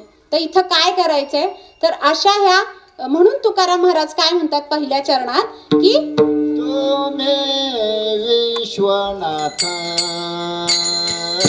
तुम्ही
बघा, जर या बोधाचा विसर झाला तर काय होणार आहे? तुम्ही दीन झाल्याशिवाय राहणार नाही, तुम्ही रंक झाल्याशिवाय राहणार आहे, तुम्ही अनाथ झाल्याशिवाय राहणार नाही. ज्याच्याकडे भगवंत नाही, ज्याला भगवंत प्राप्ती नाही, तो आहे दीन रंक मी अनाथ, नाही का? तो आहे की तो रंक, तो दीन. बघा, आता बाहेर जर आपण बघायचं झालं तर चढाओढ लागलेली असते, नाही का? मठाधिपती, नाही का? काय पदव्या लौकिक घेण्यासाठी, आणि काय मी कसा सद्गुरूपेक्षा श्रेष्ठ आहे याची कशी लागली? चढाओढ लागले, नाही का? पण इथे कशामुळे चढाओढ लागले? तर बोधाचा विसर पडल्यामुळे. मग आता इथेच्यासाठी काय करायचंय? तर सद्गुरूंनी म्हणजे महात्म्यांनी दिलेला बोध आचरणात आणून ती साधना म्हणजे त्यांच्या चरणी श्रद्धा, निष्ठा, विश्वास ठेवून काय करायचंय? तर ती साधना करायची. आणि मग ही साधना बघा, आता आपण ही साधना म्हणजे आपल्याला अनुग्रह प्रबोध करतात, नाही का? आपल्याकडे रीत आहे ती. तर ती रीत आता विंध्याचा भ्रम जाण्यासाठी म्हणजे विंध्याने काय मागितलं? माझा जो भ्रम घालवला तो मी असा पुन्हा कधी भ्रमित होऊ नये, माझ्याकडून अशी फार मोठी चूक पुन्हा होऊ नये, म्हणून तुम्ही काय करा? इथे प्रस्थापित व्हा, ज्योतिर्लिंग स्थापन करा. म्हणून त्यांनी काय, कुठलं ज्योतिर्लिंग स्थापन झालं तिथे? ओंकारेश्वर. ओंकारेश्वर ज्योतिर्लिंग म्हणजे काय आहे? त्या ओमचं तेज आहे, त्या ओमचं तेज आहे, ओमची ऊर्जा आहे. आणि ते दुसरं तिसरं काय नसून काय आहे? तर ते अनुग्रह आहे. म्हणजे नाही का? अनुग्रह म्हणजे महावाक्याचा बोध आहे. बघा, म्हणजे ते रूपक आहे त्याचं. मग त्या आता आपल्याला अनुग्रह मिळाल्यानंतर म्हणजे ते तेजाची अनुभूती येते की नाही? म्हणजे अनुभव, आता आपण ज्यांना अनुग्रह दिलाय, आपण अनुभव जर घेतला तर कसं होतं आपल्याला, हे की नाही? अनुग्रह मिळाल्यानंतर आपली अवस्था कशी होते? म्हणजे त्या ओमच्या तेजाची ऊर्जा आपल्याला काय होते? अनुभव मिळतो. आणि त्याच ऊर्जेला शांत करण्यासाठी, त्या ओमच्या तेजाला शांत करण्यासाठी दुसरं ज्योतिर्लिंग आहे ते काय आहे? मामलेश्वर. जे कशाचं प्रतीक आहे? शांत, शीतल, प्राकृतिक असं प्रतीक आहे. आणि ते काय आहे? दुसरं तिसरं काही नसून तर प्रबोधाचा, महावाक्याचा बोध आहे की नाही? म्हणजे काय होतं? जा बाबा, म्हणजे सांगतात महात्मे की जा आता तू काय कर, जर समजा ओमच्या ऊर्जेचा जर शांतता नाही केली तर काय होतं? रिद्धी सिद्धी नाही का? म्हणजे वेगळ्या वळणाला जाऊ नये आपलं लेकरू, म्हणून काय करतात महात्मे? तर हे जे दुसरं जे ज्योतिर्लिंग आहे ते कशाचं रूपक आहे? तर ते आपल्या प्रबोधाच्या महावाक्याचं रूप आहे. आणि मग आपण काय होतो? शांत होतो. बघा, प्रबोध दिल्यानंतर आपल्याला शांत केलं जातं की आता बस बाबा, आता काय कर तू? असं चिंतन रोज करून काय कर? इंद्रियांना वळण लाव, इंद्रियांना वळण पाडा. असं ते रूपक. असं म्हणजे काय? असं जर केलं तर तुम्हाला काय होणार नाहीये? दीनपणा येणार नाहीये, रंकपणा येणार नाहीये. आणि तुम्हाला भगवंत प्राप्ती म्हणजे काय होणार आहे? यांनी भगवंत प्राप्ती होणार. बघा, आता पुढे जायचं तर दुसरा सिद्धांत म्हणजे त्याच कथेतून आपण दुसऱ्या सिद्धांताकडे येऊया. बघा, भगवंत भोलेनाथ त्यांना काय म्हणजे त्यांचं कार्य काय? सृष्टीची निर्मिती झाल्यानंतर संहार करायचा, नाही का? त्यांचं एकच कार्य होतं की नाही? जो अधर्म करेल त्याला काय करायचा? नाश करायचा. मग आता हे केलं का त्यांनी? नाश नाही. काय केलं त्यांनी? भक्त होता ना विंध्य, त्यांनी काय केलं? त्याला कृपा केली, नाही का? म्हणजे त्याच्या दिशाहीन भ्रमित अशा साधकाला, अशा भक्ताला त्यांनी काय केलं? कृपा केली. आणि काय केलं? तर त्याच्या पुन्हा म्हणजे बोधाचा विसर पडलेला होता, म्हणून काय केलं? पुन्हा बोधाचा म्हणजे बोधाची म्हणजे हे करून दिली, नाही का? म्हणजे पुन्हा आठवण करून दिली की बाबा नाही, मग त्यांनी काय केलं? कृपाच केली ना त्याच्यावर. मग त्यांनी केलं का संहार त्याचा? नाही, त्यांनी काय केलं? कृपा केली. आणि म्हणून त्या काय, जसं आपण मगाशी म्हटलं जनगण मन मध्ये अजूनही आपण काय करतोय ते लोककल्याणाचं तो कार्य करतोय विंध्य पर्वत. मग आता तसंच आपल्याकडे येऊया नाही का. बघा सद्गुरु महात्मे संत महात्मे काय करतात, आपल्याला बोधाचा विसर जरी झाला तरी संत महात्मे आपल्यावरती कृपा करतात नाही का. कशाची कृपा करतात? बघा संत कसे आहेत बघा. चला कल्पतरूंचे आरव, चेतना चिंतामणीचे गाव, बोलते जे अर्णव पियुषांचे. संत महात्मे कसे असतात? तर आरव आहेत, पियुष आहेत नाही का. कशाचे आरव आहेत? काय? चला कल्पतरूचे आरव. आरव कशाचे आहेत? कल्पतरूचे आरव आहेत. आणि पियुषांचे अर्णव म्हणजे कल्पतरू म्हणजे तुम्हाला माहिती आहे की ज्या वृक्षाखाली जे बसू जे मागू ते काय होतं? पूर्ण होती इच्छा नाही का. आणि आरव म्हणजे काय? तर अथांग असा समुद्र ज्याच्यामध्ये अमृत आहे. म्हणजे तुम्ही त्या अशा ह्याचे काय आहेत ते अर्णव आहेत नाही का. पियुषांचे अर्णव. अशा संत महात्मे काय करतात? साधकावरती किती प्रकारे कृपा करतात? तर 12 प्रकारे कृपा करतात. तर आता चला कल्पतरूंचे आरव मध्ये ह्याच्यावरती विश्लेषण केलेलं आहे. तर ह्याची थोडी आपण चर्चा करूया. बघा महात्मे काय करतात? 12 प्रकारे कृपा करतात. त्याच्यामध्ये पहिलं आहे धातुरवादी. धातुरवादी म्हणजे काय?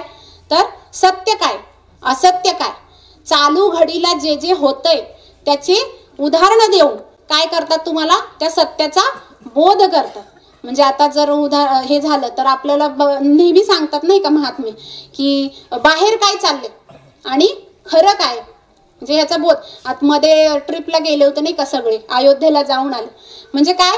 सत्य काय असत्य काय याच्यातलं उदाहरणं देऊन म्हणजे प्रॅक्टिकल ते दाखवून काय करतात? तुम्हाला बोध करतात. त्याला म्हणतात धातुरवादी.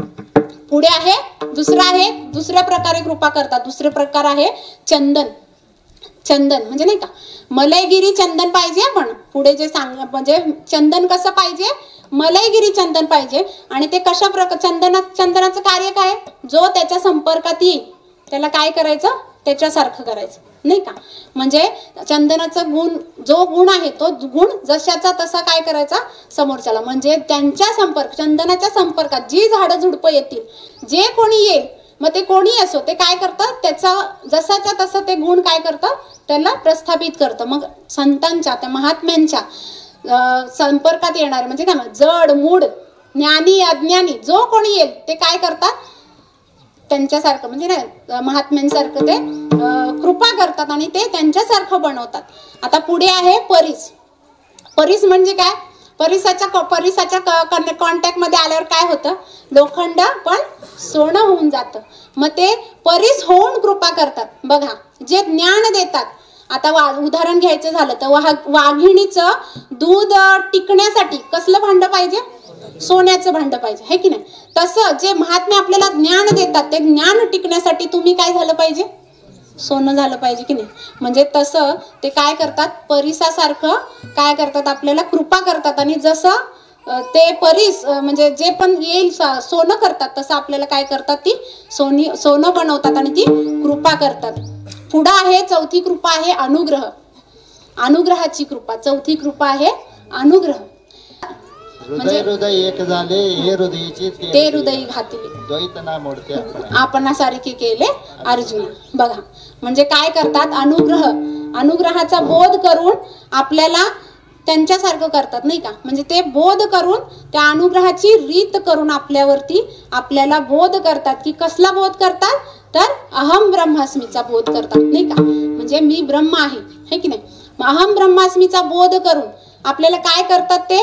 तर तो हा विठ्ठल बरवा, तो हा माधव बरवा. म्हणजे विठ्ठल आणि माधव वेगळा आहे का?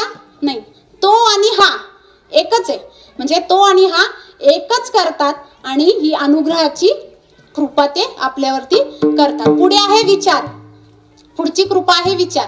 म्हणजे संत महात्मे सत्संगामध्ये विचारांचा विचार सांगतात. म्हणजे विचार म्हणजे दुसरं तिसरं काही नसून काय करतात ते आपल्याला वेगवेगळे विचार सांगून आपल्यावरती काय करतात? ती बोध करतात. म्हणजे जीवाशिवाचा ऐक्य करण्याचं काम म्हणजे नाही का कार्य असतं करतात. मग हा चौथा पाचवा काय आहे तर विचार. विचारांमुळे आपण जर सत्संगामध्ये जर रोज गेलो तर ते काय करतात आपल्याला विचारांचा भडीमार करून काय करतात आपल्यातलं ते भेद घालवतात नाही का. आणि पुढे आहे पुढची म्हणजे ही झाली विचार ही कृपा. पुढे आहे विचारानंतर आहे कश्यप. कश्यप म्हणजे काय कासव. कासव काय करतं बघा. कासव काय करतं तिच्या पिलांना किती पण नुसत्या दृष्टिक्षेपाने बघा दृष्टिक्षेपाने काय करतं ते पिल्लांना तृप्त करतं. आता हा अनुभव प्रत्येकाचा असेल. नुसती आठवण जरी आली है की नाही म्हणजे आपण महात्म्यांची आठवण जरी काढली म्हणजे महात्मे काय करतात त्या कश्यपासारखं आपल्याला काय करतात तृप्त करतात है की नाही. म्हणजे नुसत्या दृष्टिक्षेपाने म्हणजे महात्म्यांची नुसती दृष्टी जरी पडली तरी आपल्याला कसं होतं हर्षभरित होतं की नाही. म्हणजे ही कृपा करतात. कश्यप ही कृपा करतात. पुढे आहे की चंद्रकांत मणी. चंद्रकांत मणी म्हणजे काय. चंद्रकांत हा मणी आहे जो चंद्राच्या प्रकाशात आल्यानंतर त्याला काय होतं त्याला पाजर फुटतो. कशाचा पाजर फुटतो तर भक्तीचा म्हणजे तो वितळून जातो. तसे महात्मे जेव्हा महात्म्यांच्या संगतीत येतो जेव्हा कॉन्टॅक्ट म्हणजे त्यांच्या सान्निध्यात राहतो तेव्हा काय होतं आपल्याला साधकाला भक्तिरसाचा पाजर फुटतो. ही कृपा करतात नाही का. पुढे आहे सूर्यकांत मणी. सूर्यकांत मणी म्हणजे काय. सूर्यकांत मणी हा जेव्हा सूर्यप्रकाशात येतो तेव्हा काय होतं चर चर अशात काय होतात ठिणग्या पडतात आणि त्याचा ऱ्हास होतो. बघा जेव्हा महात्म्यांच्या संतांच्या सत्संगामध्ये येतो त्यांच्या सानिध्यात राहतो तेव्हा आपल्या असणाऱ्या विकारांच्या काय होतात ठिणग्या पडतात आणि हळू हळू हळू हळू काय होतात आपले विकार बाद व्हायला लागतात. पण इथं काय केलं पाहिजे सानिध्यात आलं पाहिजे सत्संगात आलं पाहिजे वैष्णव मेळाव्यात आलं पाहिजे का घरी बसून होईल नाही होणार ना. मग तसं काय करतात महात्मे आपल्यावरती ती कृपा करतात आणि आपल्या मधले विकार काय करतात बाद करतात. पुढे आहे चंद्रकांत मणी झाल्यानंतर पुढे आहे छायानिधी. छायानिधी हा काय आहे पक्षी आहे आणि त्याची सावली ज्याच्यावर पडेल की नाही तो आहे ना राजा होतो. बघा पण ही जी सावली असते की नाही ती आपल्या म्हणजे नाही का त्यांच्यावर पडलेली असते. आणि जेव्हा आपण अशा महात्म्यांच्या सान्निध्यात राहतो आणि अशा महात्म्यांची सावली जेव्हा आपल्यावरती आपण जेव्हा त्यांच्या छत्रछायेखाली राहतो तेव्हा ते काय करतात आपल्याला कैवल्याचा म्हणजे बघा मग अशी ही आपल्याला काय करतात कृपा करतात. मग असं म्हणजे ही कृपा झाल्यानंतर पुढे आहे की ध्वनिनिधी. ध्वनिनिधी ही कृपा आहे. मग ध्वनिनिधी म्हणजे काय जेव्हा दोन धातूंचा नाद त्या ध्वनी या धातूवरती पडतो तेव्हा म्हणजे त्याच्यावरती काय म्हणतो आपण ते जाऊन आदळतो तेव्हा काय होतं एक वेगळी कंपनं निर्माण होतात नाही का. आणि त्या कंपनातून काय होतात तर ती कृपा केली जाते. म्हणजे काय होतं त्या धातूचा म्हणजे सोन्यात रूपांतर होतं. म्हणजे जो कोणी त्या इतर दोन धातूंचा आवाज त्याचे जी ही आहे ती त्या ध्वनिनिधी याच्यावरती जर आदळली म्हणजे कशाची आर्तता मग ते आवाज नुसता तो धातू येऊन पडणार आहे का नाही. त्या दोन धातूंचा नुसता आवाज जरी त्या ध्वनिनिधी यावर पडला तर ते काय होतं त्याचं त्या कंपन तयार होतं आणि ते सोन्यात रूपांतर होतं. बघा मग आता इथे आपण नुसती इथे नाही का सद्गुरू कुठे जरी असले तरी आपल्यावरती नुसतं नाही का त्यांना म्हणजे ते आठवण जरी काढली तरी काय होतं आपल्यामध्ये का म्हणजे सद्गुरूंना आपली आठवण येते नाही का आपल्याला येते की नाही आपण चेक केलं पाहिजे प्रत्येकाने नाही का. म्हणजे ही एक प्रकारे अशी एक कृपा करतात. पुढे आहे की क्रौच हा काय आहे पक्षी आहे जो हजारो किलोमीटर जरी दूर असला तरी तो काय करतो म्हणजे पिलांना स्मरणाने तृप्त करतो नाही का. म्हणजे बघा आपल्याला रोज आपल्याला म्हणायला लागतं का असं नाही. आता आपल्याला म्हणावं लागतं नाही का आज मी बाबांना नाही का कॉल करेन महात्म्यांना कॉल करेन. पण तसं होतं का म्हणजे आपल्याला करावं लागतं विचार करावा लागतो. पण ते काय करतात लगेच नाही का आपल्याला लगेच कॉल येतो. बघा असा विचार जरी आपल्या मनात आला की आज मला महात्म्यांना कॉल करायचा, बाबांना कॉल करायचा आहे, तर आपला कॉल जाण्याआधी किंवा आपल्याला असं वाटलं की नाही आज मला असं नुसता भाव जरी उत्पन्न झाला तरी काय होतं, लगेच ते होतच काही ना काही. प्रत्येकाचा अनुभव आहे हा. ही काय होते, ही त्या क्रौच पक्षासारखी ही कृपा आहे, ही 12वी कृपा आहे. बघा वेगवेगळ्या पद्धतीने काय होतात, किती प्रकारे कृपा करतात सद्गुरू, 12 प्रकारे आपल्यावरती कृपा करतात. बघा यातली म्हणजे आता 12 प्रकारे कृपा केल्यानंतर तर तुमचं होणारच आहे, म्हणजे कल्याण तर होणारच आहे. पण यातली एक जरी कृपा केली, बघा अनुग्रहाची जरी कृपा केली तरी काय, ज्या क्षणी अनुग्रह झाला त्या क्षणी मुक्त झाला. दुसरं आहे एखादा अजून म्हणजे विचारांची जरी कृपा केली, बघा नुसतं विचारांची जरी कृपा केली काय होतं, ती लाविले भजनी श्री हरीच्या पुढे म्हणजे कृपा केली संत जने, कृपा केली संत जने, कृपा केली संत जने, कृपा केली संत जने, लाविले भजनाचे हरीच्या, लाविले भजनाचे हरीच्या, नाही करिता तो वाया, नाही करिता तो वाया. लाविले भजनाचे हरीच्या, लाविले भजनाचे हरीच्या, नाही करिता तो वाया, नाही करिता तो वाया. काय होतो, नाही तरी जातो वाया. वाया.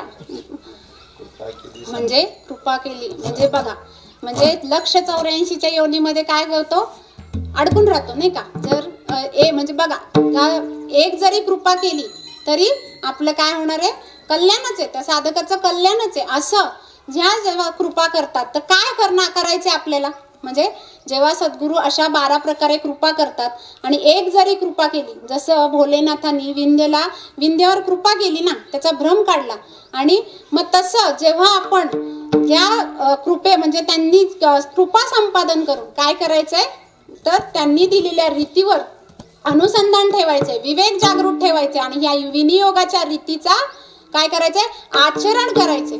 आणि त्याच्यासाठीच काय दिले आपल्याला, ब्रह्ममुहूर्तावरती भजन करा, चिंतन करा, आणि त्याच्यानंतर परिपाठ आहे, म्हणजे वृक्ष संवर्धन असो, गो संवर्धन असो, गोमय प्रोडक्टचा स्वतः वापर आणि त्याचा प्रसार असो, ग्रंथांचा प्रसार असो, ही काय दिली आपल्याला, साधना दिली. आणि या साधनेवर जेव्हा तुम्ही राहू आणि या साधनेवरती राहिल्यानंतर त्या साधकाचा भाव काय होतो, तर ते काय होतं, म्हणजे सद्गुरूंच्या चरणी लीन होतात नाही का, लीन होतो, नम्र होतो. आणि मग म्हणून तुकाराम महाराज पुढच्या चरणात काय म्हणतात, तर कृपा कराल ते थोडी, पाया पडिलो बराडी. कृपा कराल ते थोडी,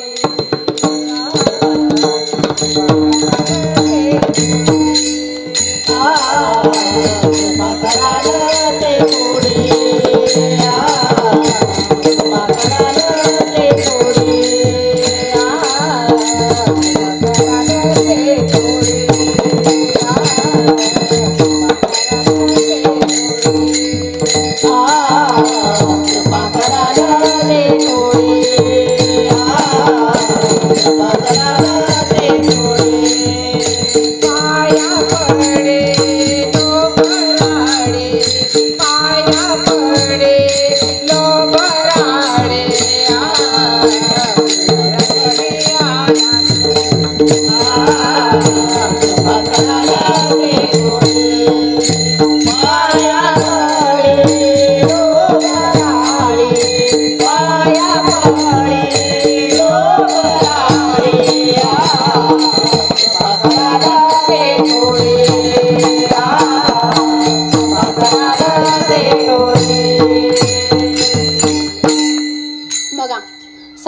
म्हणजे कृपा कराल ते थोडी, पाया पडिलो बराडी, म्हणजे ह्या कृपा संपादन करून तो चरणी त्यांच्या श्रद्धा, विश्वास, निष्ठा ठेवून काय करायचंय तर ती साधना करायची. आणि त्या साधनेवरती जेव्हा तुम्ही आरूढ होता आणि हे सातत्य राहतं तेव्हा काय होतं तर बघा, तेव्हा तुम्ही त्या म्हणजे बोधाचा विसर होतो का?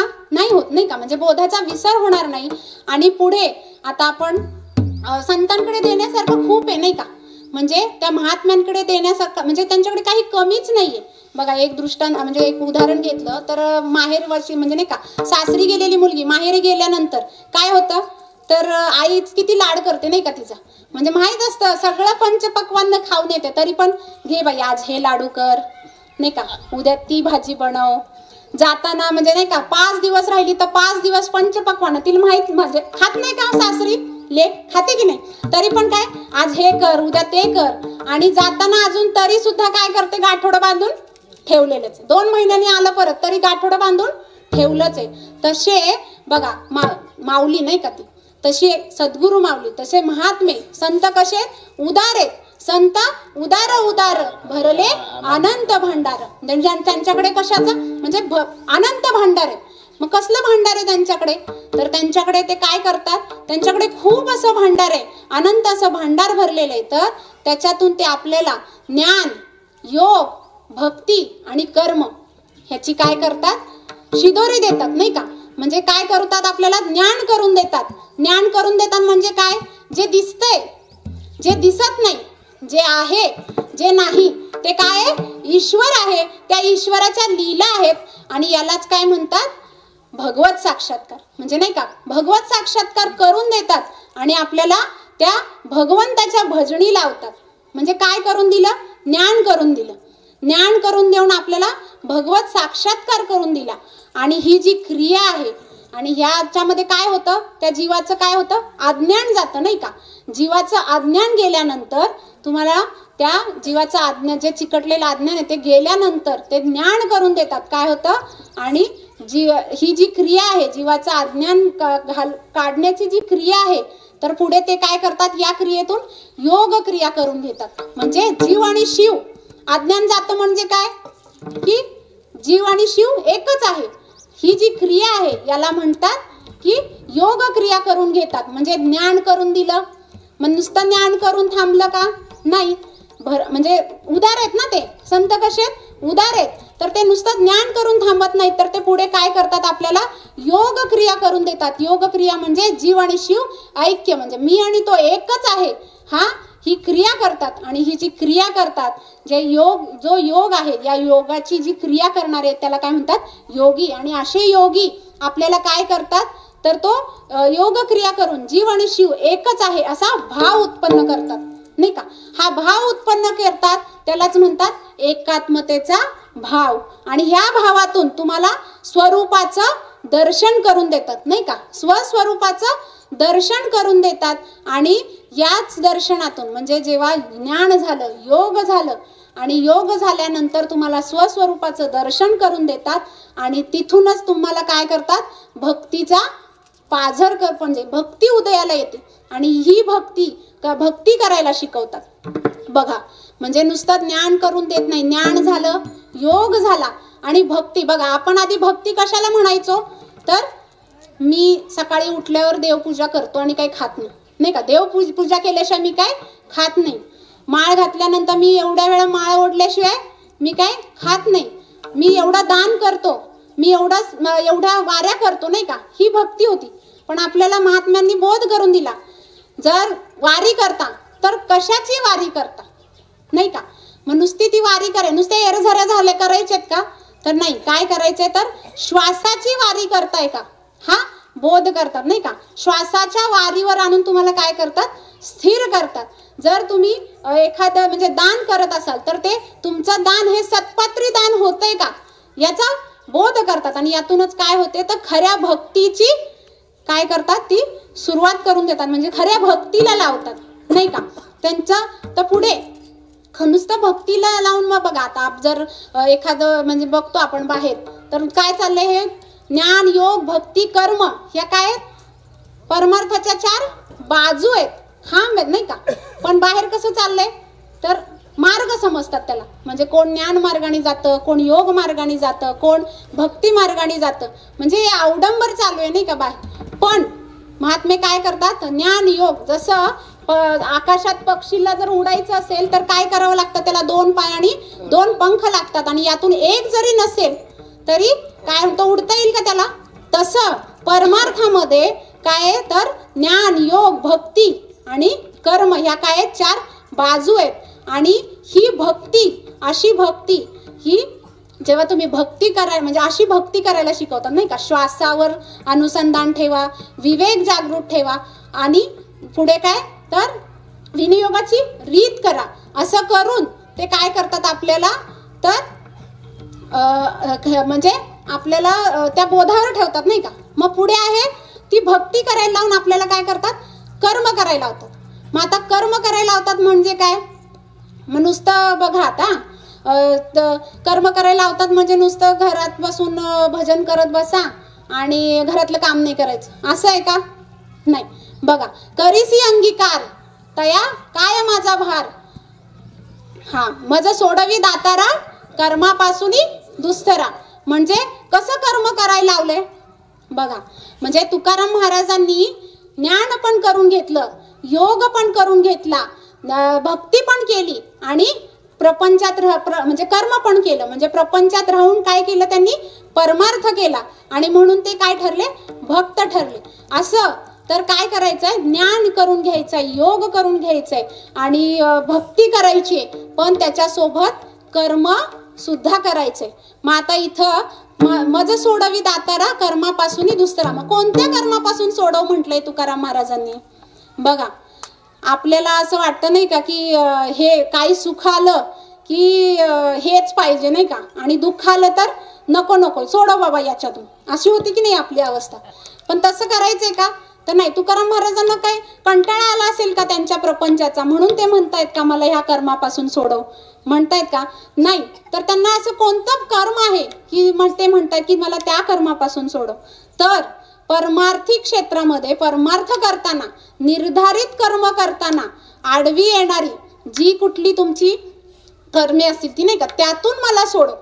आणि काय कर तर मला अशा कर्माला लाव की ज्याच्यामध्ये मला सद्गुरु सेवा असेल, जिथे सद्गुरूंनी सांगितलेल्या साधनेची सेवा असेल, विनियोगाची सेवा असेल, त्या विवेक जागृत राहण्यासाठीची जी सेवा असेल आणि संस्कृती जतन करण्याची सेवा असेल. बघा वृक्षवल्ली आम्हा नाही का, म्हणजे वृक्षवल्ली आम्हा सोयरे वनचरे. म्हणजे काय केलं त्यांनी, म्हणजे प्रपंचात राहून परमार्थ नाही का. म्हणजे कुठलं कर्म बाद म्हणजे प्रापंचिक कर्म बाद करा म्हटले का ते नाही. तर मला अशा कर्माला लाव की ज्याच्यामध्ये देव देश धर्माचं कार्य होईल. अशा कर्माला म्हणजे मज सोडवी दातारा कर्मापासून दुस्तरा. म्हणजे बघा, म्हणजे म्हणून तुकाराम महाराज काय म्हणतात शेवट 3ऱ्या चरणात, काय उणे तुम्हापाशी मी तो अल्पेची संतोषी. म्हणजे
म्हणजे ज्ञान पण करून घ्यायचंय, योग पण करून घ्यायचंय आणि भक्ती करून घ्यायची आणि भक्ती करून काय कर्म करायचे.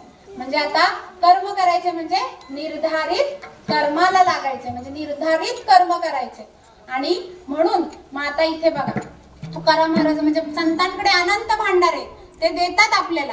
तर हे जेव्हा ज्ञान योग भक्ती कर्म ही जेव्हा या बाजूंनी जेव्हा तुम्ही आपण जा म्हणजे महात्मे सांगतात तुम्ही जाल, तेव्हा ते काय करतात महात्मे आपल्याला स्थिर करतात. कशावर स्थिर करतात तर आपलं कर्मावरती स्थिर करतात. कर्माची रीत सांगतात, निर्धारित कर्माला लावून आपली काय करतात आपलं सुख दुःख समसमान करतात नाही का.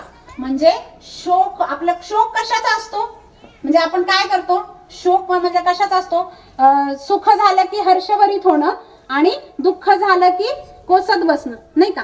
म्हणजे हे काय आहे आपण शोक करत बसतो. म्हणजे सुख जरी आलं तरी पण हर्षभरित होणं हा काय शोक आहे, आणि दुःख झालं तरी पण त्याचा कोसत बसणं ते काय शोक आहे. तर जेव्हा आपण ज्ञान योग भक्ती कर्म या चारी बाजूंनी आपल्या या विनियोगाची रीत जी सांगितली ती करतो, तेव्हा महात्मे काय करतात आपल्याला तर शोक घालवतात आपला, आणि आपल्याला शोक नाश अवस्थेवरती काय करतात स्थिर करतात. शोक नाश अवस्था म्हणजे काय, जेव्हा तुमचं जन्म मरण पाप पुण्य सुख दुःख काय होतं समसमान होतं. म्हणजे सुख जरी आलं तरी काही नाही आणि दुःख जरी आलं तरी सुद्धा काही नाही. म्हणजे तो भाव काय असतो स्टेबल नाही का. म्हणजे तिथं तुमचं काय झालेलं असतो महात्मे काय करतात आपल्याला शोक नाश अवस्थेत स्थिर करतात. आणि म्हणून तुकाराम महाराजात मी तो अल्पेची संतोष नाही का. ज्ञानेश्वर माऊली ज्ञानराज माऊली तुकाराम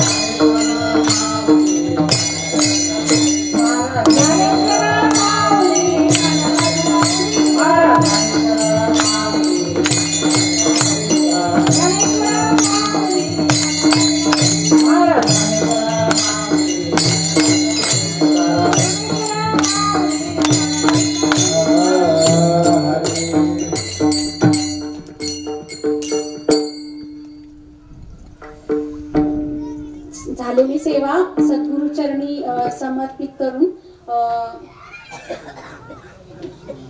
सेवेला पूर्णविराम देऊयात. जय विठ्ठल जय जय